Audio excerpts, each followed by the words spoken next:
एक छोटी सी रचना है मेरी। ये संगीत पुष्पपुंज नाम से 2 तारीख को विमोचन किया हूँ इसका।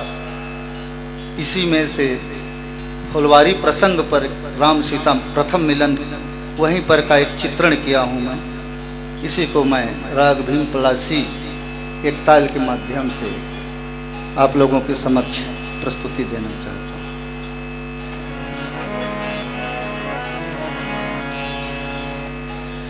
अधिक स्नेह देह भय भोरी सरद ससी जन चित वचकू। इन्हीं भावों को लेकर लिखा है मैंने।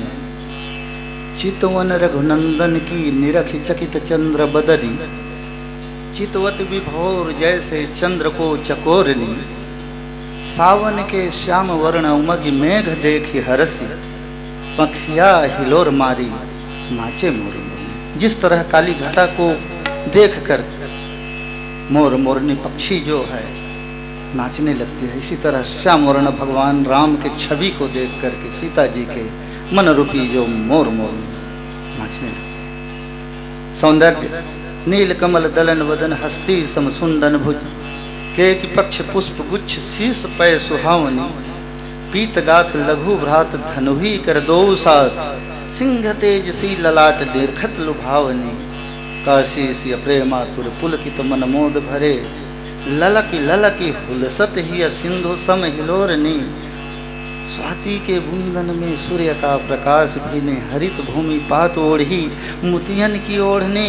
रघुकुल मणि अनुज साथ बगिया बिच करी प्रकाश, लता कुंज से लखी लखी सकुचति सी अमोहने। छवि बिलो की थकित नयन, द्रिगन माही करत बैन। युगल चित्त चोरी कर दो चोर चोर। ये भाव है।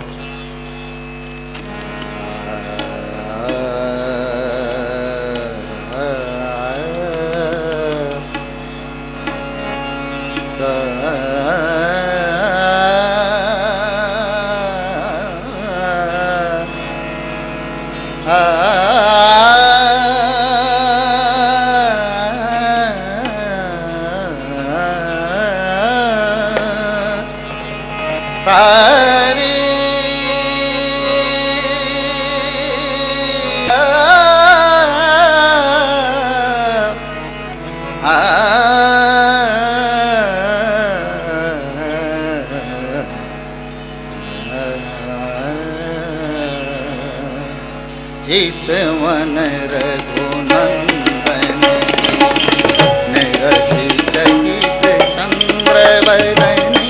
चितवन रघुनंदन निरखि चकित चंद्र बदनी।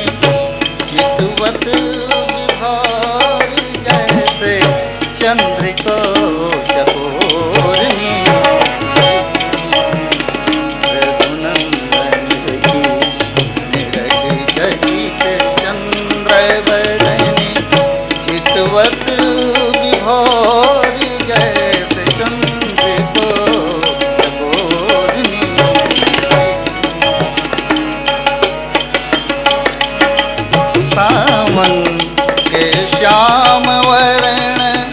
उमग में घर की हरसी, सामन के श्याम वरण उमग में घर देखी हरसी।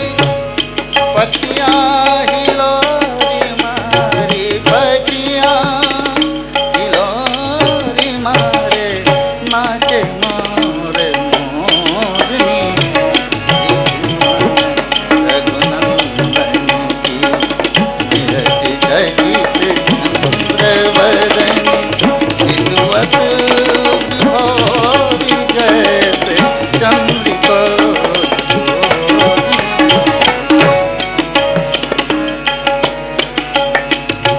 राम कथा मंदाकिनी, चित्रकूट गीत चारु हो रामा। तुलसी सुभग स्नेह बना, सिय रघुवीर बिहारू।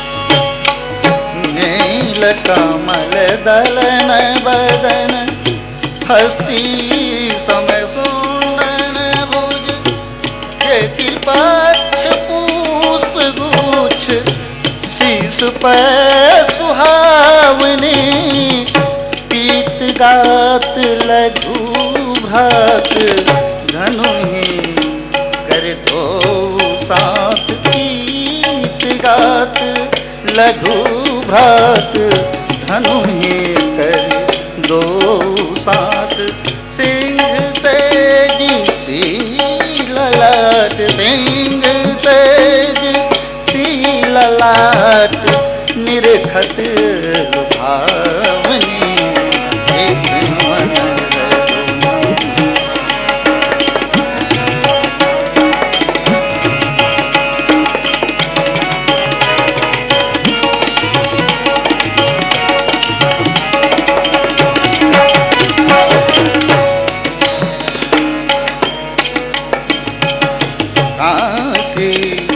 सिया प्रेमातुर पुलकित मन मो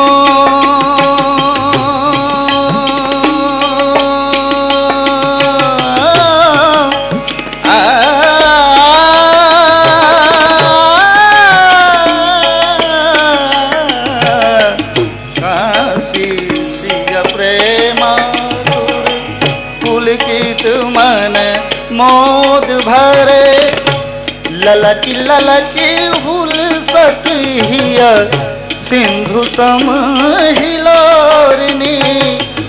स्वाति के बूंदन में सूर्य का प्रकाश भीनी हरित भूमि पात ओढ़ी मोतियन की ओढ़नी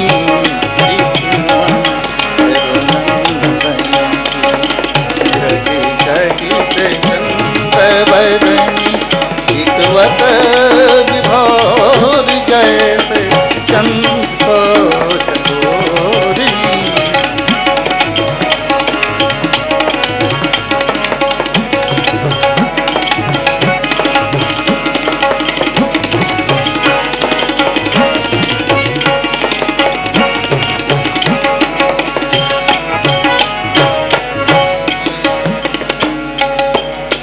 अंतिम भाव रघुकुल मणि अनुज साथ बगिया बिच करी प्रकाश रघुकुल मणि अनुज साथ बगिया बिच करी प्रकाश लता कुंज से लख लखी सकुचती सिया मोहनी रघुकुल मणि अनुज साथ बगिया बिच करी प्रकाश लता कुंज से लख लखी सकुचती सिया मोहनी छवि बिलो की थकीत नैन द्विगन माही करत वैन छवि बिलो की थकित नैन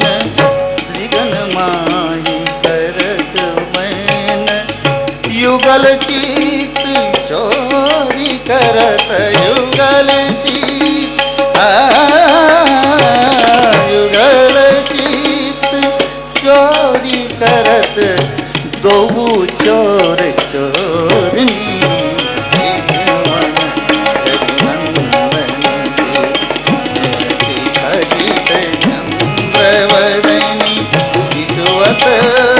भोर जैसे चंद्र को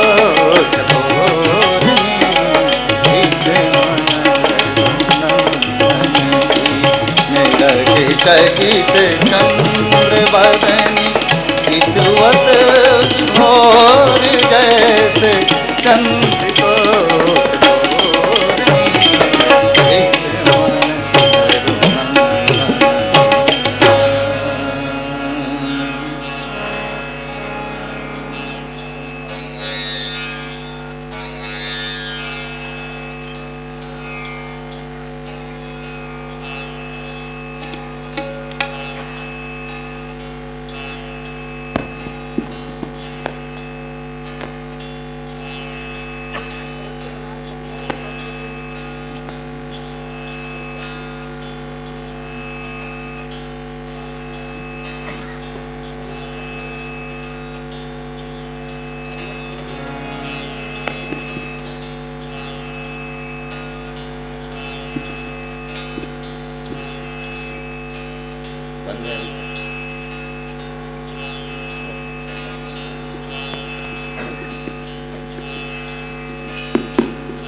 नारायणं नमस्कृत्यं नरं च नरोत्तमं देवीं सरस्वतीं व्यासं ततो जयमुदीरयेत्।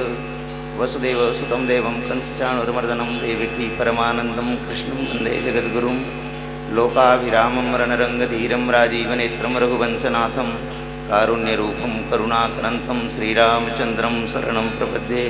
वन्दं शेषीय प्राणप्रिय सुषमाशीलनिधान भरत शत्रुघ्न जन सुखद रामानुज हनुमान। महिमा तेरी कह सकूं कह ऐसी मति मोर श्रद्धा सुमन स्वीकारिये विनय करो कर जोर। श्री गुरु चरण सरोज रज निज मन मुकुर सुधार वरणो रघुवर विमल यश जो दायक फलचार। बुद्धि न तन जानिके सुमिरो पवन कुमार बल बुद्धि विद्या देहु मोहि हरौ कलेश विकार। सियावर रामचंद्र की जय उमापति महादेव की जय पवन सुत हनुमान की जय आदिशक्ति महामाया की जय गंगा मैया की जय गोस्वामी तुलसीदास महाराज की।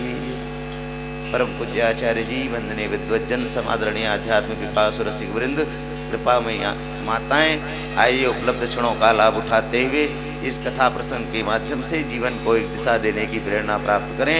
बंधुओं प्रसंग है राम कथा मंदाकिनी चित्रकूट चितचार तुलसी शुभग स्नेह वन सिय रघुवीर विहार। राम कथा मंदाकिनी,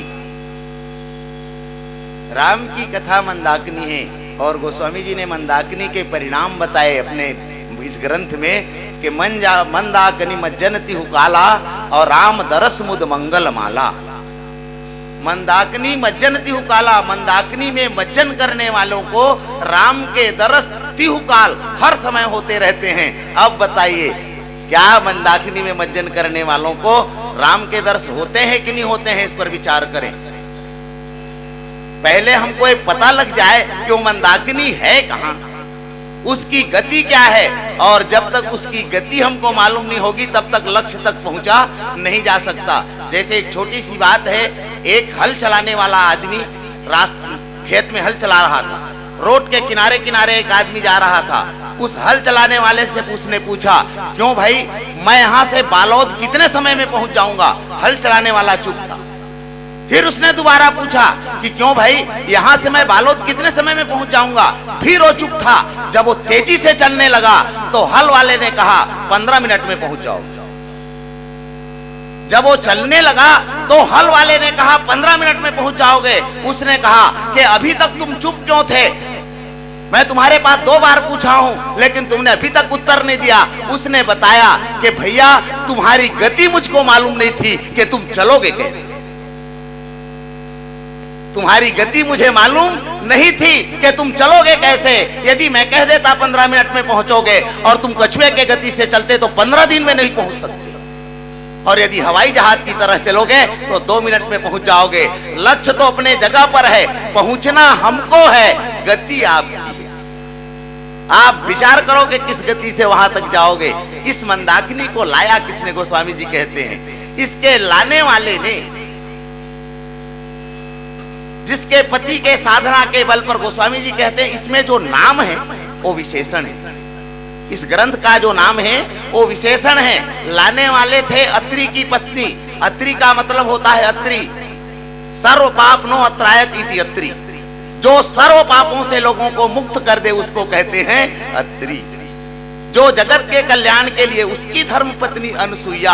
अनसुईया का मतलब होता है, असूया का मतलब होता है पराये गुण में दोष देखना, ये असूया है। और पराये गुण में गुण को ही निहारना अनसुईया है। मंदाकिनी को लाया था माता अनसुईया ने, और मंदाकिनी भर को नहीं, गंगा को पैदा करने वाले को ही उसने बालक बना के पैदा कर दिया था। क्योंकि जो व्यक्ति जीवन में दूसरे के गुण को निहारता है निश्चित है उसमें राम पर लक्षित होते, और जिसने जीव में भगवान को नहीं देखा वो पत्थर में कभी नहीं देख पाएगा, यदि उसको देखने का तरीका है। गोस्वामी तुलसीदास जी कहते हैं यदि कोई आदमी ये कह दे कि इस घोर कलिकाल में मैंने भगवान को देखा है, झूठ बोल रहा है।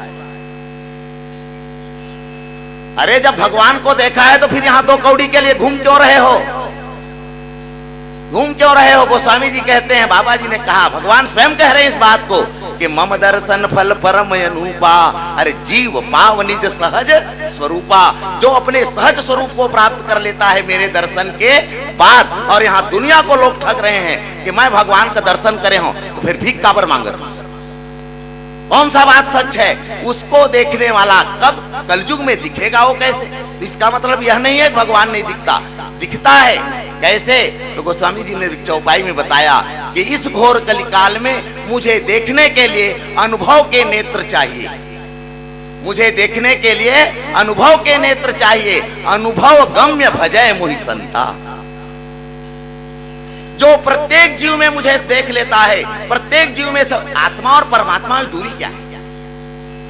आत्मा और परमात्मा की दूरी कितनी है? तो गोस्वामी जी ने उत्तरकांड में उत्तर दिया इसका कि जुग अंगुल कर बीच समराम भुजहि मोहितात। हमारे और उसके बीच में केवल 2 अंगुल का अंतर है, लेकिन उस 2 अंगुल को हम जीवन भर नहीं पहुंच पा रहे हैं। क्या कारण?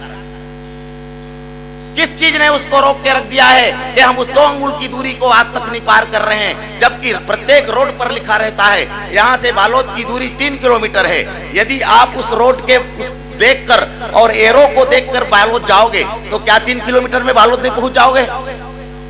जब वो रोड में लिखा है और उसका नाप लिखा है, आप उस रास्ते पर चलिए, बालोद मिल जाएगा। लेकिन हमारा देखने का नजरिया बदल गया है, हमारा देखने का नक्शा बदल गया है कि हम देख कैसे रहे हैं। बालोद यहाँ से 3 किलोमीटर, उस पत्थर में जो लिखा हुआ है उसको पढ़ लिए और चल दिए दुरुप की तरफ। बालोद इधर है, चल दिए दुरुप तरफ, और 13 किलोमीटर में जाके आदमी पूछ रहा है क्यों भाई यहाँ से बालोद कितना दूर है? तो बताने वाला बताएगा अब तो 16 किलोमीटर हो गया। अब तो बालोद की दूरी 16 किलोमीटर हो गई, क्योंकि हम उस 3 किलोमीटर को, उस चलने के मार्ग को समझ नहीं पाए। और जबकि उसके हमारे बीच में अंतर क्या है कि जुग अंगुल कर बीच सम राम भुजहि मोहितात। मेरे और उसके बीच में किसने रोक के रखा है इसको? एक संत जी के पास एक आदमी गया, कहे महाराज मैं बहुत दरिद्र हूँ, मेरे पास बहुत गरीबी है, आप मेरे ऊपर कृपा करिए। संत ने कहा उस लोहे के पेटी में पारस पत्थर रखा हुआ है। सुनने वाला सुन के भौचक हो गया, कौन सा बात सच है? लोहे के पेटी में पारस का पत्थर रखा हुआ है। अब बताइए, यदि पारस का पत्थर उस लोहे के पेटी में होगा तो पेटी लोहे का नहीं होगा।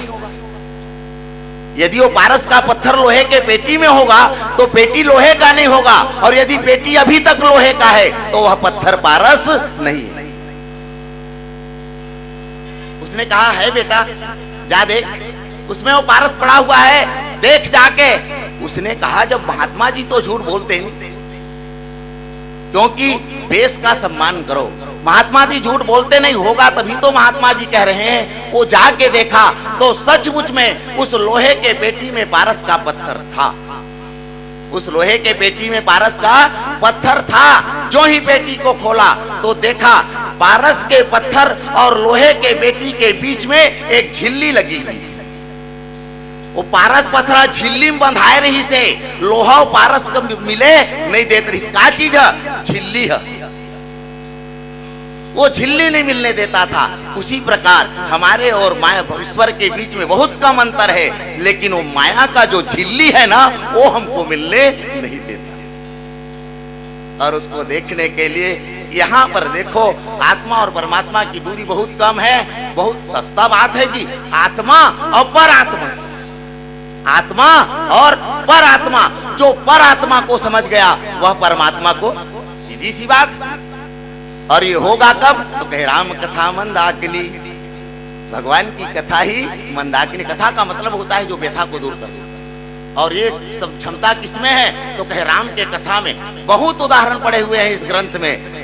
हनुमान जी राम कथा को कह रहे थे, रामचंद्र गुण बरने लागा तो सुनते ही सीता के दुख। ये क्षमता है उसकी। जिस जिसके पास गए और जिस पास उन्होंने कथा वर्णन की, उसका तत्काल दुख दूर हो गया। कब? वो माया के आवरण से जब अलग हो गए तो जीव को परमात्मा को पाने में कोई देरी नहीं है। और इस घोर कर कलिकाल में इस परमात्मा के रूप में उस परमात्मा को देखो। वह परमात्मा इस परमात्मा के रूप में प्रत्येक जगह जन जन में रम रहे राम तुम, जो कण कण में व्यापक है और उसे खोजने की आवश्यकता नहीं है। देखो खोजना अलग चीज है, भगवान को खोजने की आवश्यकता नहीं है। खोज के आज तक किसी ने नहीं पाया। और हम लोग गाना भी गाते हैं कि खोजे में राम नहीं मिले भैया, खोजे में राम नहीं मिले। तब कैसे मिली? अरे खोजा, खोज मत, खोजा, खोजा तो तेरे सामने खड़ा रहेगा। जटायु खो गया अपने आप को कि मेरे पंख नहीं है, अब कुछ नहीं है। जो ही अपने आप को खोया, परमात्मा सामने में खड़ा हुआ है। खो जाए अपने आप को, परमात्मा तेरे पीछे खड़ा रहेगा, तेरे सामने खड़ा रहेगा। जहां दिखेगा वह परमात्मा ही तुमको दिखेगा। जो भीतर में रहेगा, जो भीतर में रहेगा वही तो बाहर में दिखेगा। भगवान शंकर भीतर में राम को रखे हैं और आंख खोलते हैं तो क्या दिखता है? राम ही राम दिखता है। क्योंकि वो भीतर है। अच्छी चीज भीतर रखो, बाहर परिलक्षित हो जाएगा। यह मंदाकिनी मज्जंती काला राम दरस मुद मंगल माला, ये भगवान के कथा का परिणाम है कि राम कथा मंदाकिनी। इस चित्त को चित्रकूट चित्तचार, चित्र का मतलब होता है फोटो, सहज मतलब सब कोई जानते हैं। चित्र मैंने फोटो, फोटो को कूट दो, चित्र को कूट दो, इस जंजाल को कूट दो तो चित्त परमात्मा में लग जाएगा। अब एती के चित्त के देखत रहिबे तो ओती चित्त जावे नहीं। इधर चित्र को देखोगे तो वो चित्र आएगा। चित्र को कूट दो, और जब चित्र कूट जाएगा तो जितने विपत्ति वाले लोग हैं चित्रकूट में पहुंच जाएंगे। हैं? चित्रकूट में बस रहे रहीमन अवध नरेश, जहाँ पर विपदा परत है सो आवत यही देश। चित्रकूट में निवास कर सारे समस्याओं का समाधान हो जाएगा। सियावर रामचंद्र की।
कौन पुरुष के नारी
मध गम गम ध गम ध गम गम मध मनि धनि मध गम मधनि मधनि मध मधनि मधनि मध मध मनि धनि धसनि धनि मधनि धनि धनि धनि धनि धनि धनि धनि धसनि धनि गधनि धनि गग गम गग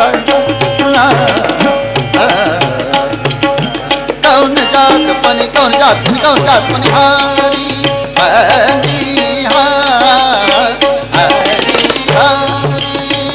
पूछो कौन गात पनि दिम ताना न तेरे धारे दानी दिम दिम ताना न तेरे धारे दानी दिम ताना न तेरे धारे दानी दिम ताना न तेरे धारे दानी दिम ताना न तेरे धारे दानी दिम नादी दिल कुंद दिल दम ताना न न न नादी दिल कुंद दिल ताना न न न दिम ताना न तेरे धारे दानी दिम ताना न तेरे धारे दानी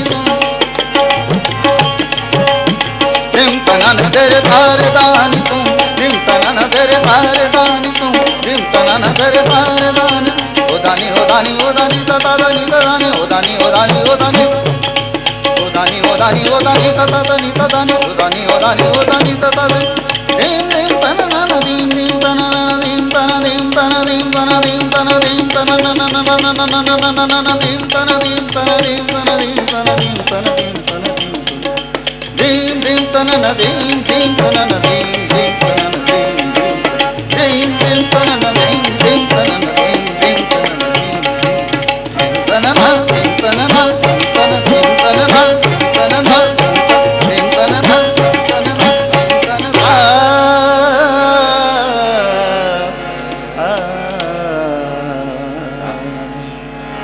रामचरित चिंतामणि चारु संत सुमति तिय सुभग सिंगारू।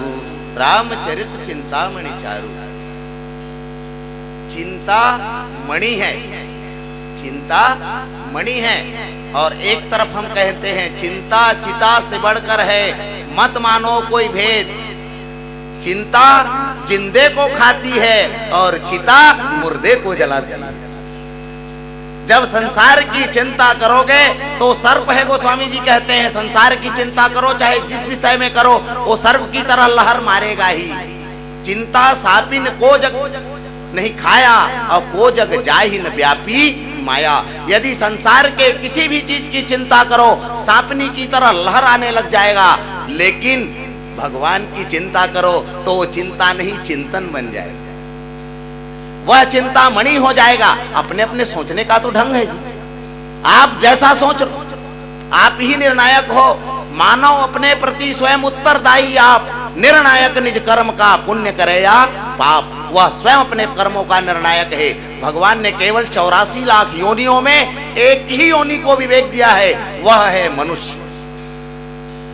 विवेक केवल एक के पास है, बुद्धि सबके पास है। पशु के पास भी बुद्धि है, तब तो उसका पेट चल रहा है, पेट प्रजनन पशु भी जानता है, लेकिन विवेक केवल एक ही के पास है, वह है मनुष्य।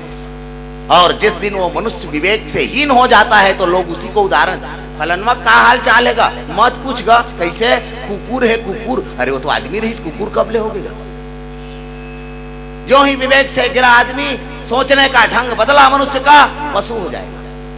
इसलिए मनुष्य जीवन भर बनना पड़ता है, मनुष्य जीवन भर बनना पड़ता है। और मनुष्य बनने के लिए कठिन मार्ग इस ग्रंथ में बताए गए हैं। भगवान आदमी बन के आए, कठिन विपद सही जगह मनुष्य बन के आए भगवान। मनुज चरित कर अज अविनाशी, वो अविनाशी ब्रह्म को यहाँ कष्ट भोगना पड़ा। कब मनुष्य बने तब, कुकुर बिलाई बन जा कुछ कष्ट कर पाए की जरूरत, अंतिम में वो परिणाम आएगा। कब मरते हैं लोग, मरते हैं लोग, जीवन सुधारना नहीं मृत्यु को सुधारो। मरने के तरीके हैं, एक आदमी मरता है खटिया में 6 महीना सूत के, ओखरो मरना है, लेकिन हमारे ग्रंथ कथे वो मरे तरीका नो है। रामचरण दृढ़ प्रीत करी बालिकिन तन त्याग, अरे सुमन माल जिमि कंठ ते गिरत न जाने नाग। इस तरह मरो कि मरने का एहसास न, और ऐसा न हो जाए कि मरे एक बेर आदमी कथे ना कैसे गा, ओकर आंखी कान लर्रा गए है, का लर्रा गए है, का हो गए है, तो एक कथे कि ओकर आंखी कान लर्रा गए है, चंद्रस लग गए है। कुछ चंद्रस नहीं लगे भैया, क्या चंद्रस लगेगा? अपने करनी को देख रहा है वो, और करनी देखते ना तो आखी कान लड़राज जाते, देखैया कहते चंद्रस लग गए। यदि लड़का पूछते हाँ दादा कैसे लगत है, आपका कैसे लगत है, हिसाब किताब होते, टीवी चालू है और देखा थे, परिणाम लड़रात है, क्या कैसा लगेगा? हम जिस तरह सोचने के तरीके को अपना लें, राम की कथा चिंतामणि है। संत सुमति तिय सुभग सिंगारू, सुंदरमती संतों के लिए, स्त्रियों के लिए सुंदर श्रृंगार। और गोस्वामी जी कहते हैं कि संत सुमति तिय सुभग श्रृंगारू, अच्छा गहना हो लेकिन वस्त्र भर ना हो तो उस गहने का कोई कीमत नहीं है। अपने अपने ढंग से सोचते हैं। एक बात आपसे निवेदन कर दें कि हम अपने तरह, एक आदमी पक्षी को देखकर दो बात सोच रहा था, एक था भगत और दूसरा था व्यापारी। पक्षी आपस में बात कर रहे थे पेड़ पर, दोनों विचार कर रहे थे। भगत कह रहा था कि पक्षी कह रहा है राम लखन सिय दशरथ, और व्यापारी कह रहा था कि जीना धनिया अदरक। दोनों के सोचने का तरीका है। वो भगवान में व्यस्त है इसलिए उसको संसार राम में दिखता है, और वो व्यापार में मस्त है इसलिए उसको सब जीरा धनिया अदरक दिखता है। नजरिया बदलो, दृष्टि बदलो, सृष्टि बदल जाएगी। दृष्टि के साथ ही हमारी सृष्टि है। जग मंगल गुण ग्राम राम के, अदान मुक्त धन धर्म धाम के। भगवान के नाम जिस संसार को मंगल करने वाले और उसके पतित संपर्क में आने वाले, चाहे पतित से पतित व्यक्ति क्यों न हो, वह भी पावन हो जाता है। इसलिए काम ऐसा करो कि आदमी अपने विपत्ति को भूल जाए और आपके साथ उस सुख में सहभागी हो जाए। आपका काम ऐसा होना चाहिए। यही तो भगवान का चरित्र है। जो दूसरों के दुख को अपना दुख बना लेता है वही साधु है।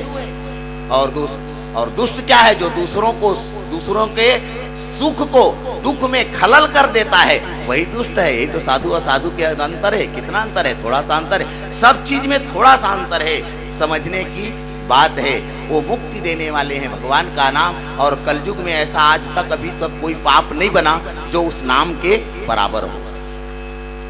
वह नाम इतना कीमती और महत्वपूर्ण है जिसके नाम ले देने से ही सारे पाप नष्ट हो जाते हैं। कलयुग का एक ही साधन है, लेकिन विश्वास के साथ करिए। गोस्वामी जी कहते हैं कि कलयुग समयुग आन नहीं, जो नर कर विश्वास, गाय राम गुण गण विमल, भवतर बिना प्रयास। आदमी को कुछ प्रयास करने की आवश्यकता नहीं है। लोग कहते थे सतयुग अच्छा था, मुझे ऐसा लगता है कि सतयुग गड़बड़ अच्छा रही तो हमार का काम के। हम तो कलयुग में आए हैं, कलयुग में अपन लाइक साधन खोजी, तब तो हम उस जगह पर एडजस्ट हो जाएं। यही तो तरीका है कि तुम कैसे एडजस्ट हो जाओगे उस जगह में। सीता का विवाह उस दिन भी हुआ था, आज भी लोग करते हैं। एक आदमी कर रहा था सीता का विवाह। पूछा क्यों भाई, जनक जी के विवाह में क्या कमी रह गई थी जो तुम अभी सीता का विवाह कर रहे हो? उसने बढ़िया उत्तर दिया, जनक के विवाह में एक चीज की कमी थी। क्या? तो कहे सब तो था, हरित मणि के पत्र फल पद्मराग के फूल, रत्ना देख विचित्र थी मन बिरंज के भूल। जिसके विवाह में ब्रह्मा को भी धोखा हो गया, उस विवाह में किस चीज की कमी थी? तो उस बताने वाले ने कहा एक ही चीज की कमी थी। क्या? तो कहे उसमें मैं नहीं था, बाकी और सब लोग थे। मैं अपने अनुभव के लिए इस आनंद को ले रहा हूँ, मुझे शांति मिलेगी इसलिए इस कार्य को कर रहा हूँ। मैं जिस जगह पर रहूं वहीं पर शांति हो, वहीं पर गंगा प्रकट हो जाए, वहीं लोगों की समस्याओं का समाधान हो जाए। हम इस चीज का एहसास करें। भगवान की कथा आप ही आप सार्थक हो जाएगी। हम जीवन में लाएं, केवल उसको उदाहरण के रूप में न कहें। एक सम्मेलन में कह रहे थे गौ हत्या बंद हो जाए, गौ हत्या बंद हो जाए। बंधु हम सनातन धर्मी हैं, हमको किसी की हत्या से कोई मतलब नहीं है। केवल एक पक्ष को मत चिल्लाओ, गौ हत्या बंद हो जाए, गौ हत्या बंद हो जाए, और कुकरी बोकरी हत्या होत रहे, वाह हत्या बंद करना। अरे हत्या सबकी बंद हो जाए। हम सबके हत्या के विरोधी, हम सनातन धर्म के मार्ग के चलने वाले हैं। प्रेम से बोलो राजा रामचंद्र की। आप सबको नमन, इस समिति के सभी सदस्यों को नमन, जितने इस भव्य आयोजन को करके हमें भी इसमें सहभागी बनाया। हम सबका नमन करते हुए, माता जी के श्री चरणों में नमन करते हुए अपनी वाणी को विश्राम। प्रेम से बोलो राजा रामचंद्र की। तालियों के साथ आप सब इन्हें विदाई दीजिएगा।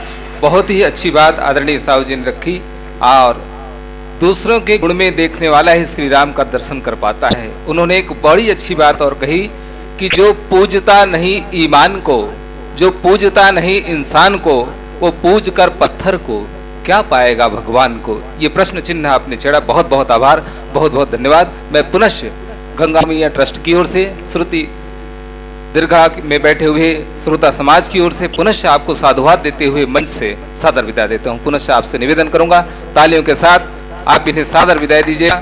बिलासपुर जिले की प्रतिनिधित्व करती हुई आप ये मानस मंडली आपके समक्ष मंचासीन थी।